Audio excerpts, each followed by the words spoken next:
Hey everyone, what's going on? Welcome back to the LMBE podcast. I'm Mike Rispoli, and what in the hell am I going to bitch about today?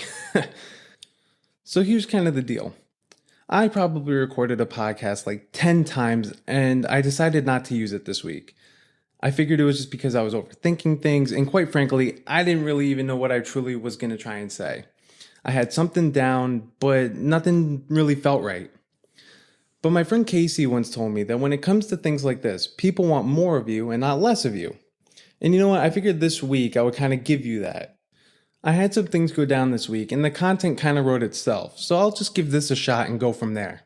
But I mean, Jesus Christ, did anybody else this week just say, hey, we're just gonna fuck them in the ass and hold the loop? Because that's exactly what fucking happened to me. So I work for this company, and the company hasn't really been doing as well as it should have been. And what ended up happening was we had to make some cuts, and I was lucky enough where I didn't get fired. I didn't get let go, but my company decided to put me to part-time instead of full-time. But you know what? Like, to their credit, they're actually working with me to make sure that I'm not totally screwed over. So my CEO isn't actually your typical corporate jerk-off. Like, if he really wanted to, he could have just said, hey, we need to cut costs, so fuck you, you're gone. So I actually really appreciate the fact that he just didn't fire me and he just said, hey, we need to just kind of cut your hours so we can kind of figure things out. But it's just that given what my company's industry is, we're in a tough market right now and shit just ends up happening. And I will admit that I was one of the luckier ones in my company. Now, I don't know what happened to everybody, but here's what I can say. You know all those memes where it's like, oh, first week of work, incredibly helpful, and then 1 year of work, fire me, I fucking dare you? Well, here's some genuine advice. Don't test them, because they'll fucking do it. They'll fire you, and there's no question. And if it means that they'll get rid of you just to cut some costs, then most places won't even think twice. So anyone out there with a job, just be thankful for what you have. Now, I actually kind of knew that something like this might happen in my line of work. So I've actually been applying to other companies left and right, and as much as they say that companies are urgently hiring, it really must not be that fucking urgent if all I keep getting are rejection letters. Gee, thanks a lot, Biden. Oh, here we go.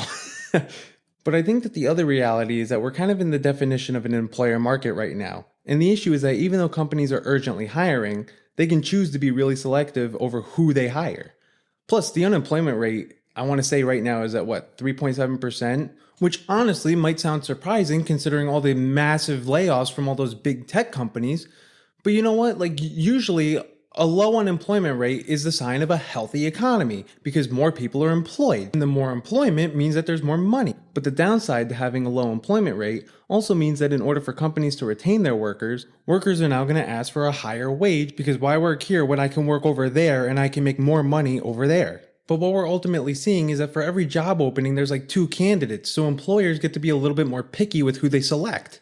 So let's talk a little bit about things that I think I know anything about. I mean, I could be a total idiot, but I think that given the natural trajectory of the economy, low unemployment rates do tend to be a sign of an oncoming recession. During periods of low unemployment, recruiters and hiring managers tend to have a harder time finding workers. So as a response, this then forces companies to offer higher wages to make their job opportunities look way more enticing, and that contributes to inflation, because in order for companies to account for their higher wages that they're paying, they then have to raise prices. So as a way to counteract this, the Fed will then raise their interest rate to make sure that these prices don't get too out of hand, so then borrowing becomes a little bit more pricey, and ultimately that lowers the economic activity. But what's wild to me is that in 2019, that was the first year that we saw employment earnings drop.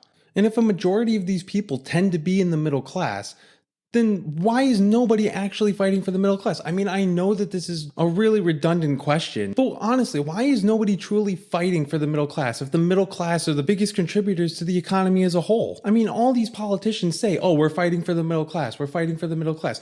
But that middle class seems to become smaller and smaller with every passing year. So if anybody was truly fighting for the middle class, why does it continuously seem to dwindle? I mean, it truly seems that nowadays the only real way that anybody can truly get ahead is by just trying to do your own thing and making your own money. Because at the end of the day, a corporation is going to cut you in order to help them. They only want what's best for them and what's in their pockets. They don't necessarily give a fuck about you. Now, I'm actually on the better side of things because my boss actually does care and he doesn't want to see me totally go. And he's working with me because he said, I'm not totally sure what your situation is and this won't be a long-term solution. But you know what I get to say is that at least I still have a job and I'm still getting paid. But what does that say about the person who had to get let go? Truly, at the end of the day, it really comes down to what's in the big boss's wallet. Like, they're not just cutting costs for the company, they're also cutting costs because they want to make sure that they can sustain their quote unquote style of living.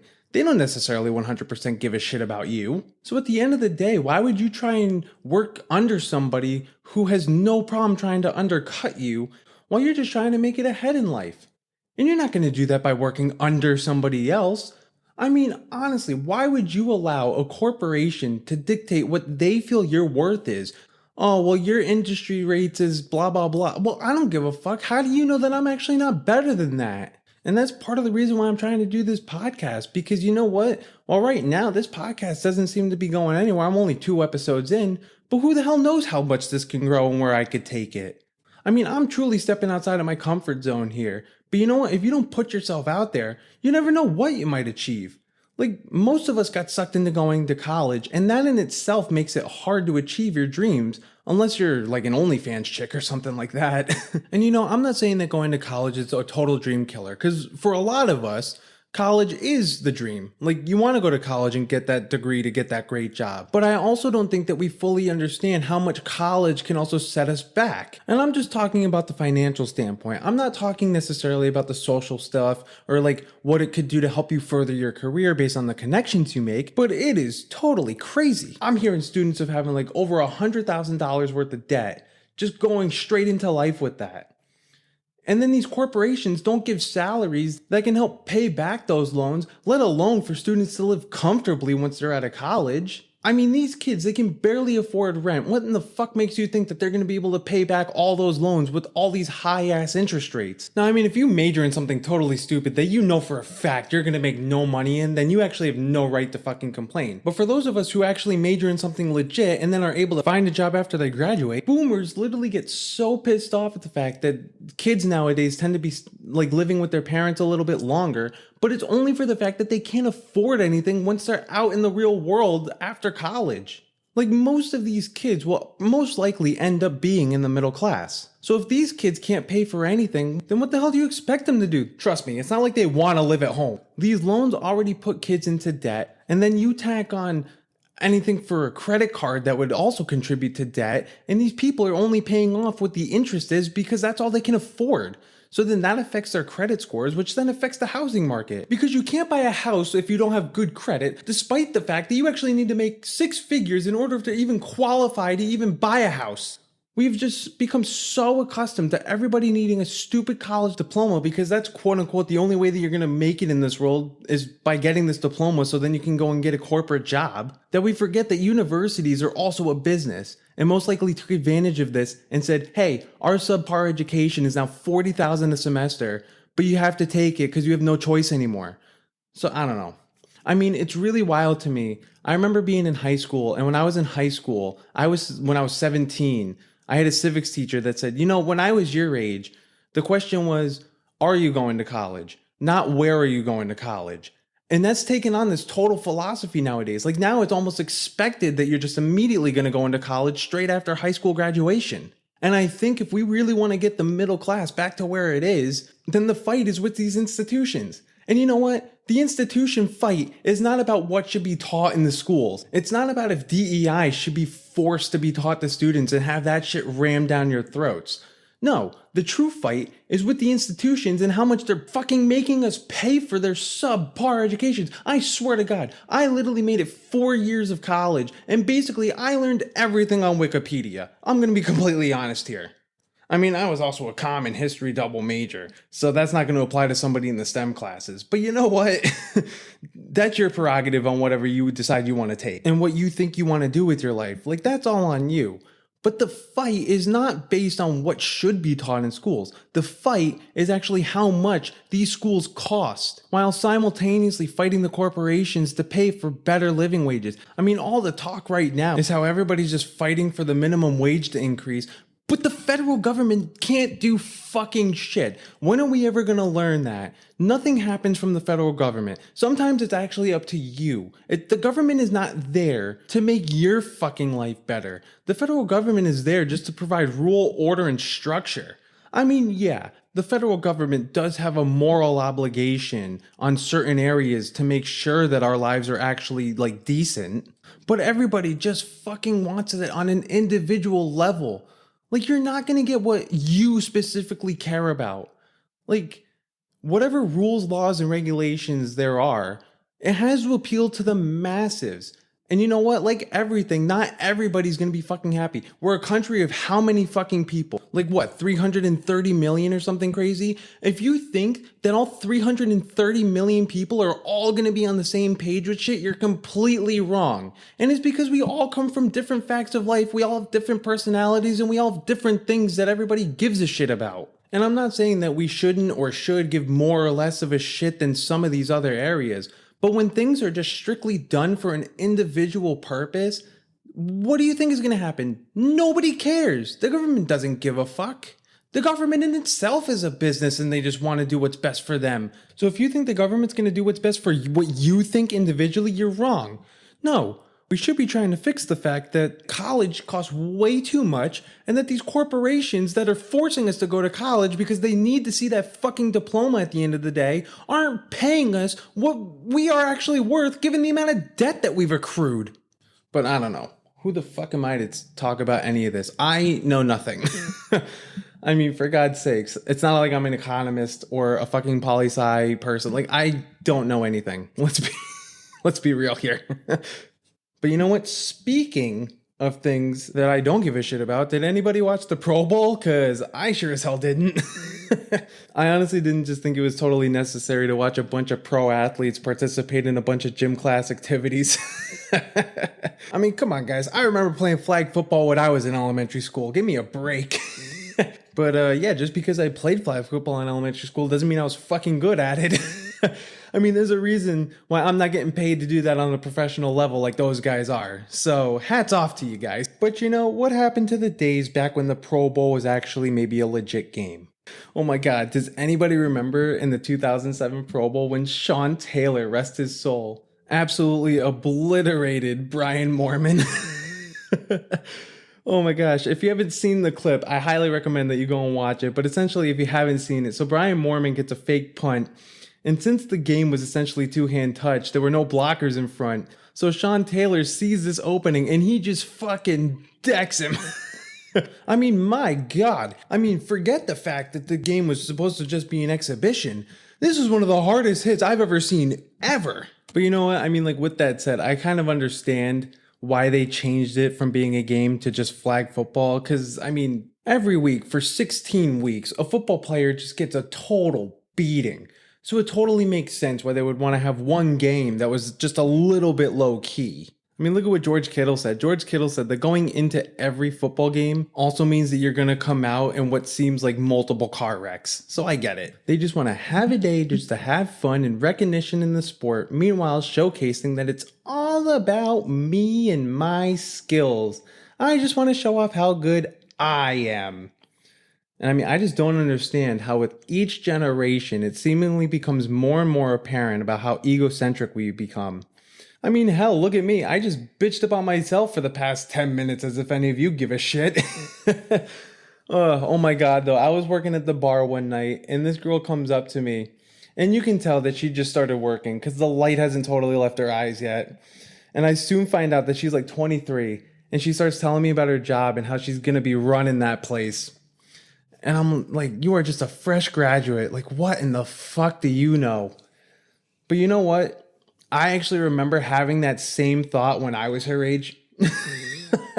I mean, you get your first job at a college and you're just like, you know, one day I'm going to be running this bitch. You just think you can run the world. But you know what? Soon, and I'm talking like within a couple weeks here, you start realizing that you actually don't know jack shit about anything. You can barely run your life and you think you're going to run that fucking business? I mean, call it arrogant, call it entitled, call whatever you want. But you know what it really truly comes down to? It really comes down to our fucking egos. I mean, you think that just because you went to college, you learned a few things, you made some friends, your social media became a little bit more prominent. So now you think that you're some fucking hotshot? But then one day, your boss pulls you aside and says, hey, sorry, but yeah, we can't fucking pay your full salary anymore and we're gonna need to do some cuts. I mean, whatever you think that your reality is, it can get flipped upside down like a turtle, and you're just hoping that something good comes along the way to flip you back right onto your feet. It's really not just a cliche, it's actually a fact of life that life sucks, and it always has a way to knock you on your ass. I mean, look at what happened to me this week. But you know what's absolutely crazy? Now, I don't believe in astrology and I don't believe in tarot cards. I don't believe in any of that shit. But I was scrolling through TikTok one day and a tarot card reading came up on my TikTok like 2 weeks ago. And I actually don't know what compelled me to listen to this, but I stuck around and I just remember that it said two people are having a conversation and that this conversation could totally change the direction of your career and that it could send you to all these new heights that you just didn't even know that you were capable of. And you know what? It's really weird too, because I had also just gotten home from church. And yes, unlike most of you fucking heathens out there, I actually do attend church. But at that point, I'm sitting in church and I do remember just being like, things just don't really seem to be going the way that I had hoped right now. And this was before the current work news that I had, and it was even before I put out my first episode to this podcast. But things just didn't really seem to be going my way. But I remember being in church just being like, can you just give me some sort of a sign? Because I was just kind of feeling lost in my career. I was kind of feeling lost where I was in life at the time. So when I finally mustered up enough courage to finally put out my first episode of this podcast, I actually saw a cardinal sitting on one of the branches on a tree outside of my window. And I took that to be my sign. In that moment, I started to wonder if me seeing that TikTok and now currently with what's going on in my job, is podcasting actually supposed to be the path that I take as I try and figure things out? I mean, say what you want, but to me, that's just way too many coincidences that are lining up one after the other. But you know what the honest to God truth is? It wasn't the first time that something like this has happened. I remember when I was a senior in college, me and this girl broke up, which was really hard at the time. And I didn't have an official job lined up for after I graduated, and I didn't have anywhere to live besides moving back home with my parents, so things just kind of felt tough. So then one weekend, after a pretty hard night of partying on a Saturday night, I just randomly woke up super early on a Sunday. And I mean, when I say early, it was like 10 o'clock, but that was early for me back then. Hell, it's early for me now, if I'm being honest. But I just magically woke up on that Sunday and something compelled me to go and take a visit to church. And at that point, I'd pretty much neglected my faith. I never went to church. It wasn't really something I thought about. It was just something, I just didn't care about it as much at the time. But I was feeling down and I was like, you know what? Maybe this is something that I should revisit, considering I just felt compelled to go and do it. So after I went to church on that Sunday, the following Wednesday was when I got my only job offer for me to start right after I graduated. And I was like, you know what? That's pretty interesting. So I went to church again the following week. And then a couple days after I went that following week, I actually got my first apartment. So, I kind of feel like I'm at that same point right now. I mean, I've applied to jobs, but nothing is fully stuck. I'm currently in this situation with my current employer. And yeah, I know what I can do in my field, but I don't truly know what I really want to do in life in general. But you know what? I actually think that's okay. Because you never truly know what God, or if you're not religious, what the universe truly has in store for you, and what better opportunities might come your way, or what might lead you to finding whatever it is that you truly want to do in life. And I think that's kind of a good spot for us to end on. Hopefully you guys enjoyed what you heard, or maybe you just fucking thought I rambled on forever about nothing. But you know what? I'm still working on this. But as I grow as a podcaster, then hopefully these episodes also grow a little bit stronger. But right now, it's all just a work in progress. But alright guys, that's all I had to say today, so I'm out. Send this to a friend, give me a rating, write up a review, and I'll catch up with you next week.